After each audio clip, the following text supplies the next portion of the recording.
Action mode रे बरी block मंडल शिक्षाधिकारी प्रतिश्रुति सिंह विभिन्न समय रे विद्यालय को नहीं अभियोग हो आसुला। हठात विद्यालय रे पहुंची गले शिक्षाधिकारी। विद्यालय बुलिले मध्याह्न भोजन जांच कले और निजे मध्याह्न भोजन खाई असंतोष प्रकाश कले। हाँ दर्शक बंधु, आमे कहूछु बरी मंडल शिक्षाधिकारी प्रतिश्रुति सिंह कथा। गतकाली अजणा सरकारी उच्च विद्यालय को शिक्षाधिकारी परिदर्शन करथिले।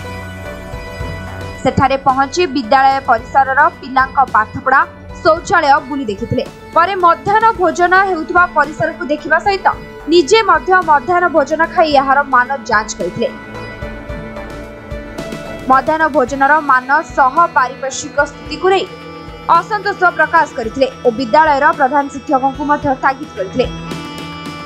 जदि एथिप्रति यत्नवान न हेबे तबे दृढ़ कार्यानुष्ठान ग्रहण कराଯିବ ବୋଲି शिक्षाधिकारी कहछन्ति।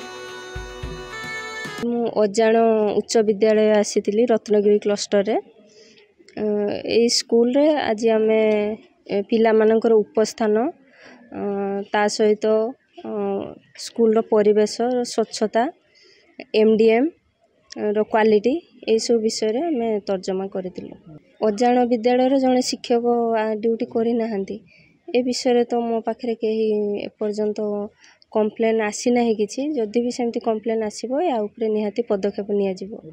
मध्याह्न भोजन रे मान तो ठीक अच्छी तथापि आ जहाँ भी तांकर किछि रहिछि मु तांको कहिछि याकू से माने सुधारिकी पिला माने जेमती उत्तम मानर खाद्य पाई परिबे सेति प्रति सोने तांको निर्देश दिया हैछि।